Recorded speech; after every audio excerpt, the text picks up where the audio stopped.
Hello and welcome to the SHM breakdown of a 2002 movie by the name of Signs. Now, Signs is a movie from M. Night Shyamalan, and it's one of his more popular films. Opinion of him has kind of gone downhill in recent years for various reasons, but his earlier films tend to be pretty well received, both financially and critically, and Signs definitely was, especially financially, a great success. The film had a budget of $72 million. It made over $400 million, so it did extremely well. The film stars four primary characters, played by Mel Gibson, Joaquin Phoenix, Rory Culkin, and Abigail Breslin, and they are a small family living on a farm in America who find some crop circles on their land. And throughout the movie, this starts to become a worldwide phenomenon, and there is discussion as to whether they are fake or whether it's actual aliens. The film I would classify as a mix of horror and thriller, primarily more of a thriller though, not as much of a pure horror, and it's one of my personal favourite movies. I can watch this film over and over again. I love it. It used to be my favourite film, now it's probably my second favourite, or on par as my first. And the film is an interesting difference on the alien type storyline. It doesn't show very much compared to many alien films or monster films, creature films, or horror films in general. But that's one of the great things about it. It's more about the characters on the human side of things than the creature. When the creatures are shown, though, they're good. So what about the breakdown? Well, as far as the overall story and plot, I'm going to give the film a 6. Because as much as I love it, it's not the most complicated plot in the world. The story is relatively simple. It's a family in a situation where they're not sure what's really happening, the world in general isn't really sure what's happening, and they're trying to survive. So it's a relatively simple story. It works well, but it's simple nonetheless.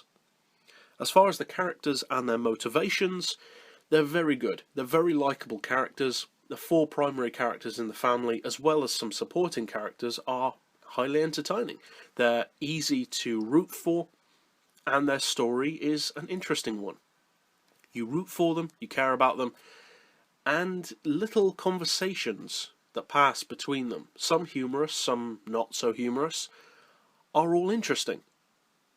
It holds your attention very, very well. So for the characters and their motivations overall, the motivations of which also make sense throughout the film, nobody really does anything particularly stupid in the film, I'm going to give it an 8 out of 10.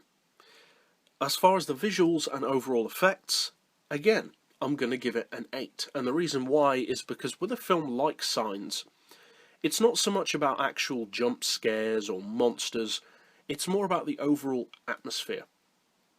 And there are multiple aspects, of course, to atmosphere that also involves the sound, etc. But purely for the visual side of things, it's a very good-looking film. It manages to be claustrophobic despite being very open. For instance, right in the middle of a field can feel like you cannot get away in this film. And that's brilliant, because in a situation where you could literally run in any direction, you feel like you can't. That's cool. The house itself is an interesting house, slightly creepy, which adds to it, which is cool. The overall look of the film is relatively simple compared to some. There's not a huge amount of effects, but those that are used are good. There is an effect towards the end of the film, which, without spoiling, is a little bit disappointing, which I would have personally preferred as a practical effect rather than a CGI effect, and those who have seen the film will probably know what I'm talking about. But apart from that, the film is good on the effects front, so I'm giving it an 8. As far as the audio and music, it's really good. The music really is a character in this film. It builds the moments perfectly. The overall sound in general, especially at night, with the sounds of the rustling cornfields around the house, they're very cool. So overall, for the sound and the audio, I'm going to give the film a 7. Finally, as far as the rewatchability and entertainment factor, which is obviously the most subjective to me personally and is completely my opinion, I'm going to give the film a 9. Because although it's not necessarily the kind of film that I would watch over and over every day or whenever possible, as I would with some films, it is a highly rewatchable film for me. As I mentioned earlier, I can watch it relatively close together and not get bored of the story. I've seen the film many times and I still enjoy it just as much. You notice little extra details every time you watch the film, which of course can be said about a lot of movies, but overall it's the kind of film which you can watch over and over again and get more out of. So overall, for me personally, it's a 9 out of 10, which gives us a pretty decent overall tabulated score for 2002's Signs of 3.8 out of 5. And my verdict for this film is, well, based on the money that it made, quite a few people have already seen it. Those who haven't seen it probably already know about it because it's a reasonably well talked about film. But if you haven't, by any chance, seen Signs yet, and you are a fan of thrillers, claustrophobic films, and to some degree alien films, but not necessarily traditional alien films, it's definitely a good one to check out. The film is very high quality, it looks great, it sounds great, it has great characters, and, as I said, I personally love it.